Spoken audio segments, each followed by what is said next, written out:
of service as a basis of worthy enterprise, and in particular to encourage and foster, 1, the development of acquaintance as an opportunity for service.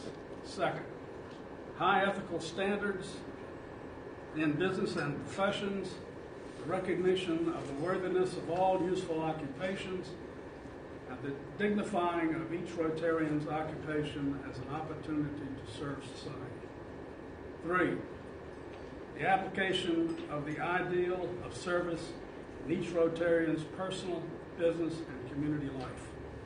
4th, the advancement of international understanding, goodwill, and peace through fellowship of business and professional persons united in the ideal service. And the other one is the Rotarian Code of Conduct. As a Rotarian, I will act with dignity and highest ethical standards in my personal and professional life. 2, deal fairly with others and treat them and their occupations with respect. 3, use my professional skills through Rotary to mentor young people, help those with special needs, and improve people's quality of life in my community and the world. 4, avoid behavior that reflects adversely on Rotary or other Rotarians. So again, refresh your memory every month when it comes in the newspaper, your Rotary magazine. Amen. Okay, now it's a pleasure this morning to introduce Kenneth Miller. Ken is Chief Executive Officer for the Combat Wounded Coalition, and he has been since 2014. He's a graduate of the Naval Academy. He retired as a commander back in October 14, I believe. And interesting point, he attended a high school, a very prestigious high school in Hawaii that Obama attended, our president. He holds a master's degree in business administration from Strayer, and his hobbies include paddleboarding, running, backpacking, and gardening. So with pleasure, let's give Ken a Rotary welcome for his presentation.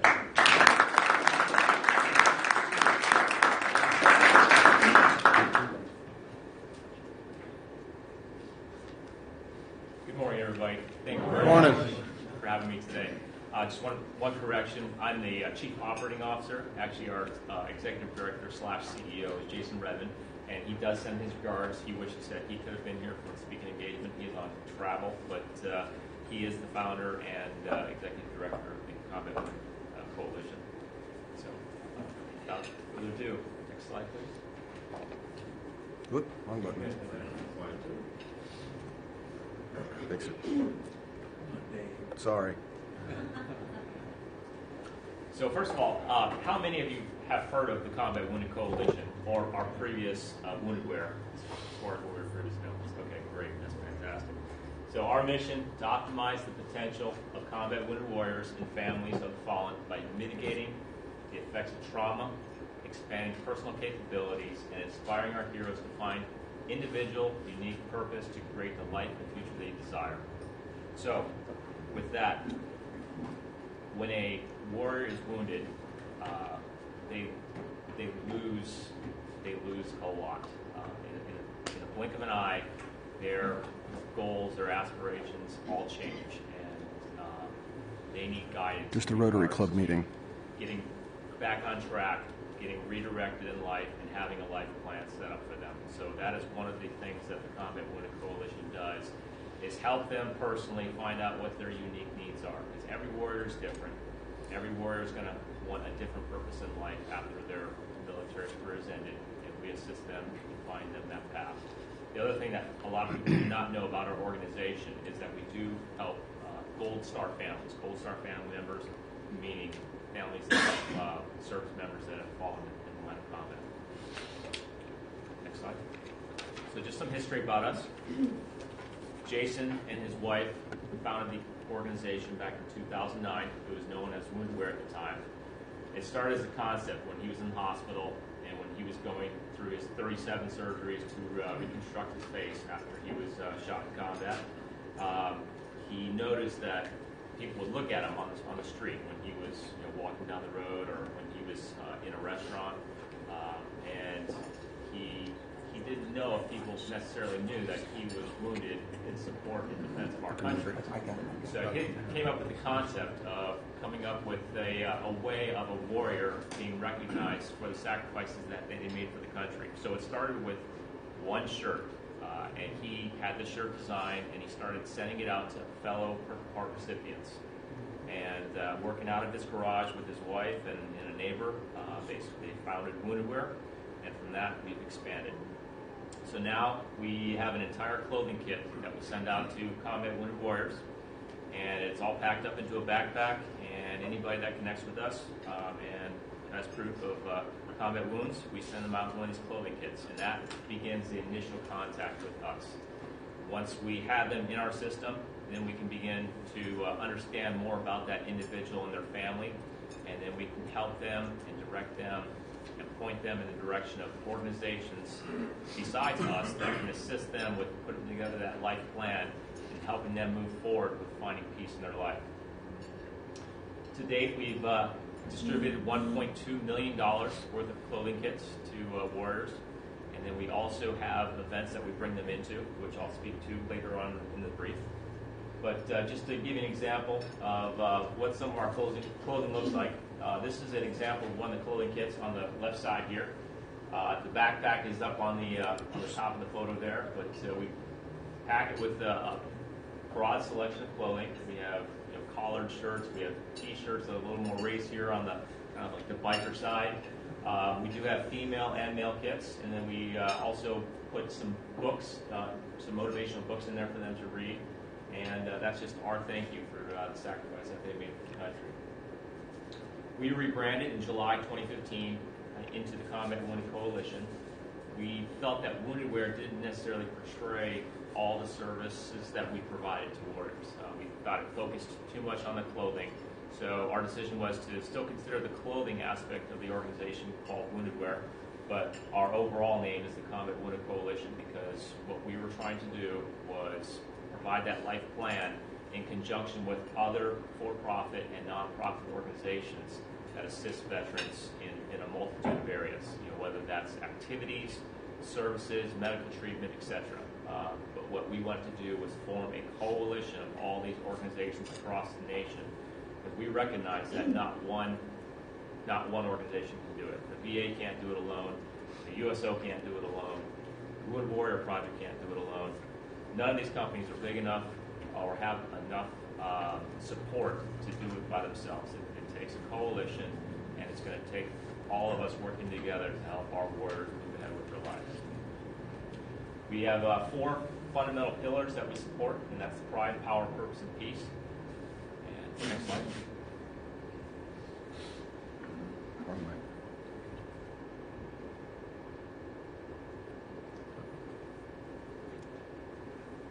Some of the events that I talked about, we've got these, we host empowering events that we bring warriors into the local area, and the whole idea here is to get them out and about with other warriors, with other families, and also to have them mingle with the public so the public can have, see exactly the effects of that these events have on the individuals.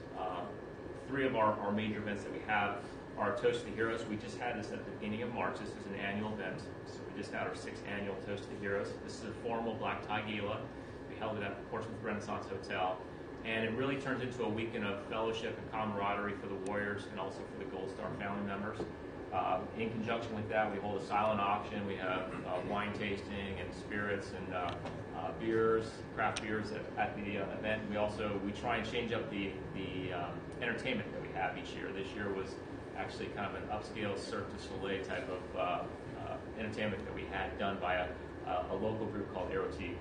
But this is an annual event. We bring warriors in, but then we also invite the public to get tickets, and we invite all our sponsors and our longtime supporters to the event. But great entertainment night. Everybody enjoys themselves, and it really is a great time for those warriors to connect with others that can relate to them. Our next big event is our Jumping for a Purpose. This is kind of our signature event. Jason, being a retired SEAL, loves skydiving, but a lot of people, a lot of anxiety when it comes to jumping out of a plane. But if you can overcome the fear of jumping out of a perfectly good plane, his whole idea is if you can overcome that, then there's very few obstacles in life that are insurmountable if you put your mind to it. So what we do is, depending on the year, this year, our fall event last year got hurricaned out, so we had to actually cancel that. But it's typically in June and then also the September time frame.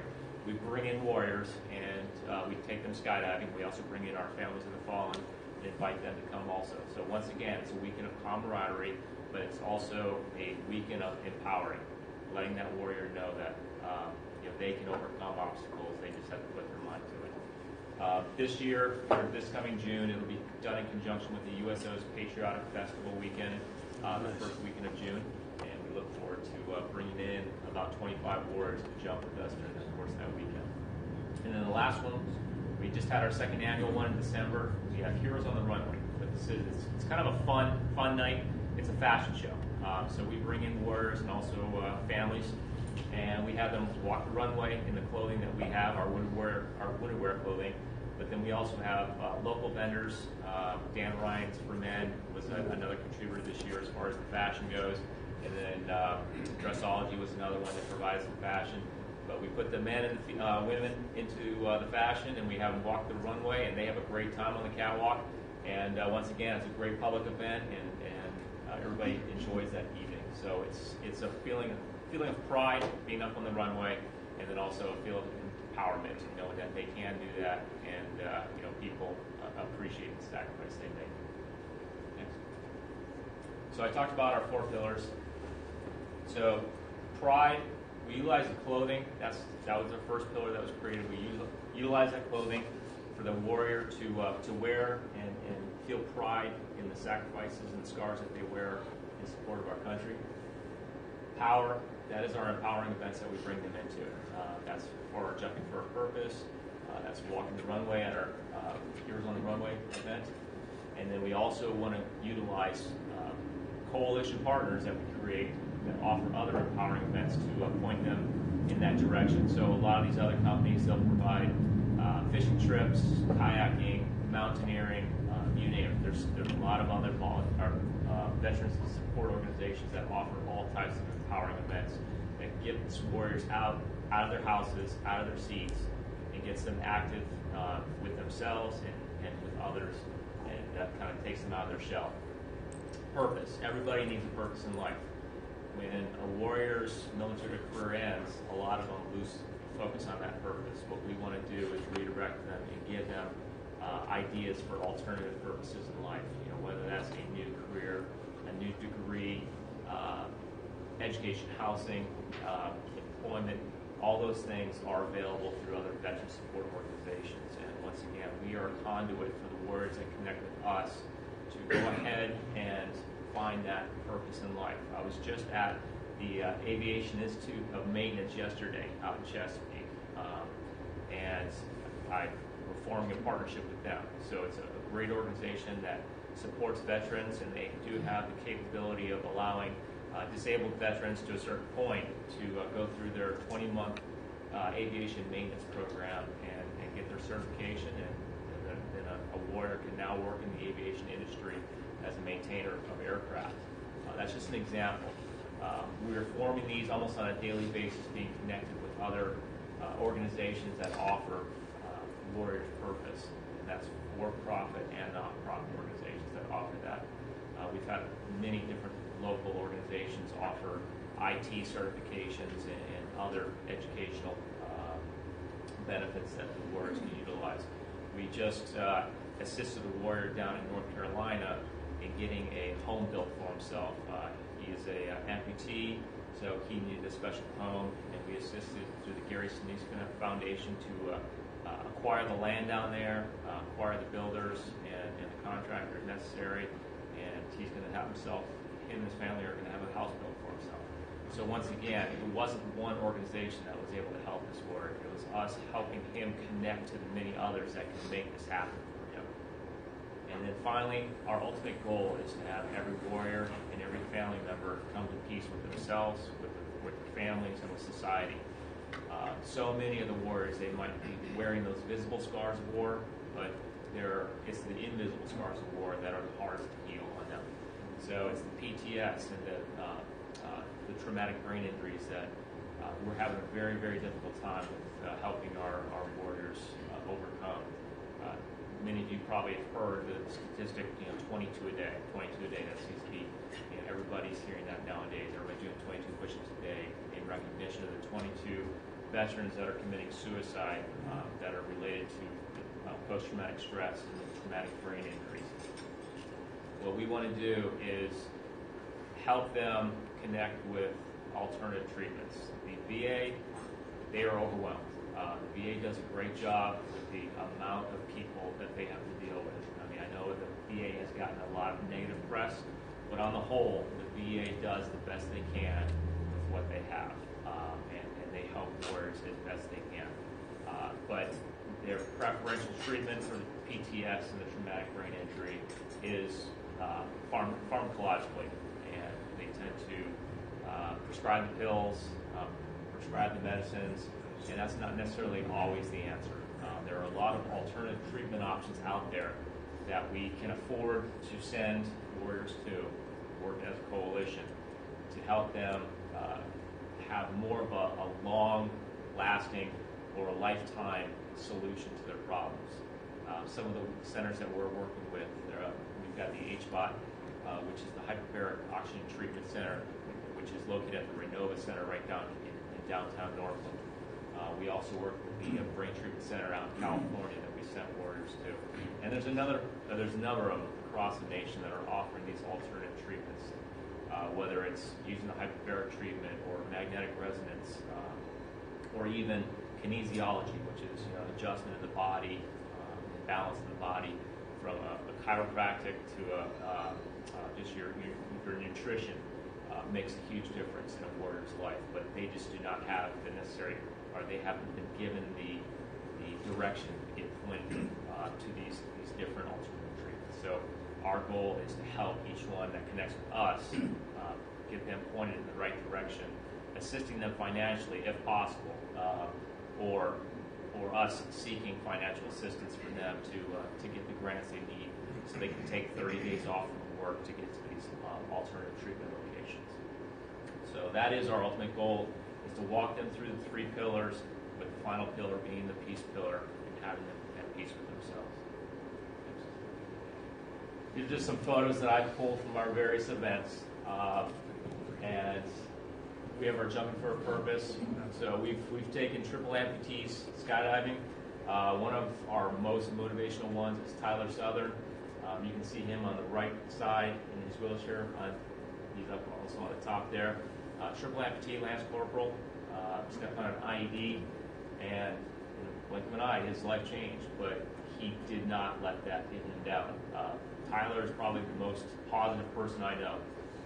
Even on my worst days, I'll think of him and realize that my problems are extremely small compared to what he had to go through. But yet, he has a smile on his face all the time.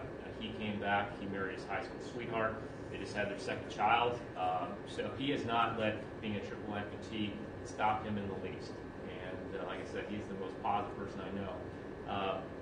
Mike Schlitz, you see on the top center, burned over 93% of his body in an IED attack when he was in Iraq, Army Ranger, and back on his feet. He's a motivational speaker across the nation, and once again, just an amazing person to be around. It inspires you to be a better person, to have a more positive outlook on life, because you have no reason not to after what you've been through.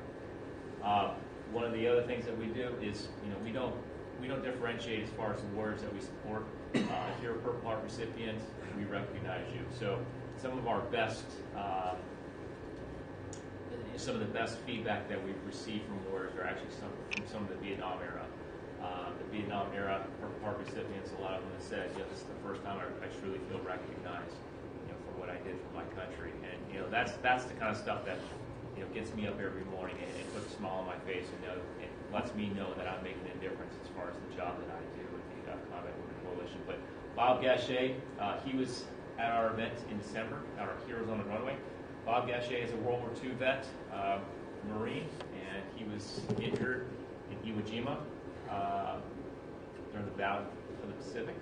And he's actually going to be coming in June also for our Jumping for a Purpose. So he will be skydiving at age 93 down the ocean front. So we look forward to having him participate with us. But he is wearing his Marine dress blues there. That was actually the first pair of dress blues that he ever had. They were recently given to him. He couldn't afford to get those when he was in the Marines back in World War II. But so that was the first time he'd actually had his full dress blue set up with all his medals mounted. And that was the closing of our Heroes on the Runway show, was him walking down with Jason, our founder, with his Marine blues on. And that was pretty inspiring to see that. Next. One of the things I just want to walk you through as far as how we go about doing our partnership to join our coalition. We can have partners from our for-profit, non-profit organizations, and also individuals have registered with us. But they can do this through our website. They go through the partner registration process. They answer some questions there, and then we do a screening process. Our whole idea of the screening process is we want to make sure that we're connecting warriors with vetted and true organizations. We never want to send a warrior in the direction of an organization that doesn't carry through with what their mission is.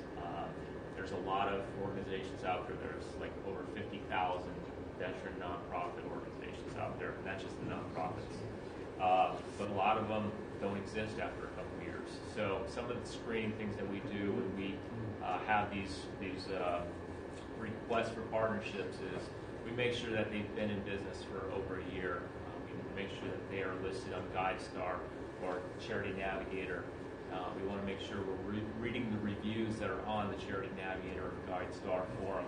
We want to make sure that we're doing a thorough search on their financials. If they don't have their financials posted, we won't form a partnership with them. We want to make sure that mission dollars or that dollars for that nonprofit are actually going towards mission, or a majority are going towards mission. I know there's been a lot of negative publicity about some other organizations lately. But that's important, is to make sure that, and that's for any nonprofit, is that they're being very vigilant with the dollars that they receive, and it's going towards their mission plus the administrative overhead. We then form a memorandum of agreement with that organization, and that's outlined what their expectations of us are and what our expectations of them are. We're also outlining as far as how many warriors they're committing to support during the course of the year. If there's any geographic or other limitations for the warriors that they support. So some organizations, they don't do this full spectrum of veterans. They might be focused on more recent conflicts as far as the veterans that they support. So we want to make sure we understand that before we actually connect the warriors to them. What makes us special? One of the biggest things is being from this area. We are a heavy veteran, military-centric area around the Hampton area, probably the most populous in the United States, and that's very good because we have a large group of constituents that we support, but we also have an incredible support network as far as donors and supporters, our volunteers to our paid sponsors. We've got a lot of them coming from this area. We are homegrown. We are based out of this area, but we do have national reach. We're trying to expand and market and make us more of a national brand. And it's happening. Maybe not as quickly as we want to, but we want to keep that homegrown feel to our organization, though, because I think that is one of the things that makes us unique, and also the things that the warriors appreciate, because we've got that personal touch with them. We were awarded the best local nonprofit by Coastal Virginia Magazine last year. One of the big things that we've always done is we're committed to our financial transparency. So if you get on GuideStar and look us up, we've got all of our postings. We've got our individual audits all posted, and 83 cents of every dollar goes towards our mission. And we recognize warriors from all conflicts, as I mentioned before. Staff is small. We've got 11 people that work at the Combat Women Coalition. We're hoping to expand that because we need a couple new spots opened up. But one of the one of the things I think that makes us able to relate is everybody's either a veteran at the organization or their spouse is a veteran or active duty still. And so everybody relates, their kids relate. It's like a family of military there. And then, once again, going back to the whole thing, not one organization can do it all. It takes a coalition, all of us working together to make things happen. And that's the key to making an impact with the amount of veterans that need our support. Any questions about the combat wound coalition? Yes, sir. How are you and Jack Hildress connected? Like how? I mean, you know Jackie and Woody. Well, he's standing right behind you, Yeah. Charlie. Yeah, I had not met Jack before, Okay. but as far as his organization and ours, I mean, we're all doing our part to try and help the warriors. Can you comment on support for family members and caregivers? Sure. The patient gets all the attention in any kind of illness, but the driver, the family member, sometimes gets left out. You're absolutely correct. One of the things that is great is that Erica Redmond, Jay's wife, is part of the organization. She's both a member of the board of directors, and then she also does our social media outlets for the organization. And that's important because Erica can definitely relate to being a family member and a spouse of a combat wounded warrior. That is why we also include the Gold Star family members and then also the caregivers as far as being part of the events that we have. So when we invite warriors to our events, it's an open invite to a spouse or a caregiver because we do recognize that they have a huge part in getting that warrior back on track and holding their hand and helping them along. Because once again, yes, the focus is on the warrior's healing, but a lot of times the family member does get left behind. And when we do that, want to put together that life plan for each of those warriors, we want to make sure that the family members are included because a lot of these other organizations that support, they do offer programs for the caregivers, the spouses, the family, the kids. A lot of family retreats because though the physical wounds, they also lead to the invisible wounds that we're talking about, but that has a lot of destructive potential for family members. A lot of marriages, a lot of families are broken apart because of those physical wounds that lead to the invisible wounds. So we want to make sure that family or that life plan includes the family and that the entire family is getting the help that they need to stay bonded, stay strong, and to help each other along until they reach that peace mark. Any other questions? Okay, I want to play a short video for you, and this is just to close things out. And I really do appreciate you inviting me today. And I welcome you to, if you have time to volunteer, we'd love to see you out at our events. And if you want to attend any of our events, we always welcome you to check things out as far as our events listing at thecombatwounded.org. And we've got a list as far as what we have coming up for the rest of the year.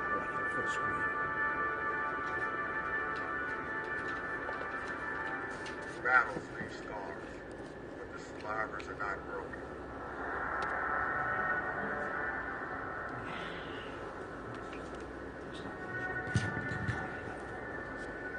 We are not looking for your pity. We don't need you to feel sorry for us. We're looking for your support to find jobs, education, housing.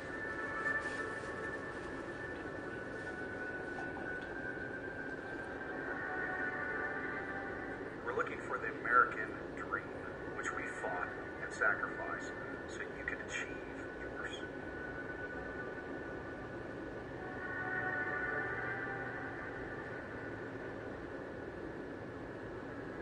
We are victors, not victims. We are strong, we are resilient, we are leaders. We will overcome.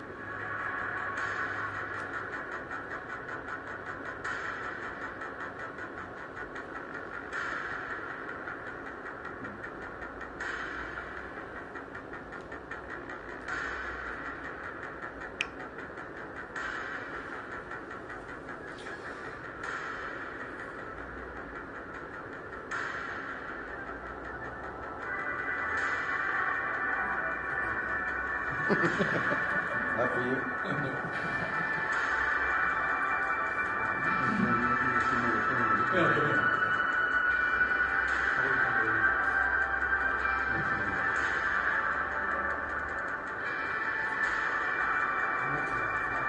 We are the future of America's youth. We are the future of American business. We're the future of America. We are the Combat Wounded Coalition. If you were a combat or a company or individual looking to support, go to combatwoundedcoalition.org. Support the sacrifice that built America. Help our combat wounded warriors find pride, power, purpose, and peace.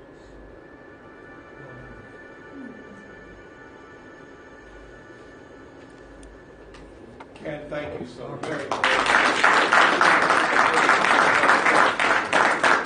Appreciation for what you did with us this morning, and we wish you a very, very happy new year. Thank you very much. Yes, you got more pillars too. Yes, we More do. to us. And you got one last task. You're gonna make the day one ticket holder. You know, pick one winning ticket and read the last 3 digits. All right. 1569. 1569. Right here. Yay. All right. Be a gift to the world. We stand adjourned. You know Dan Ryan? I do.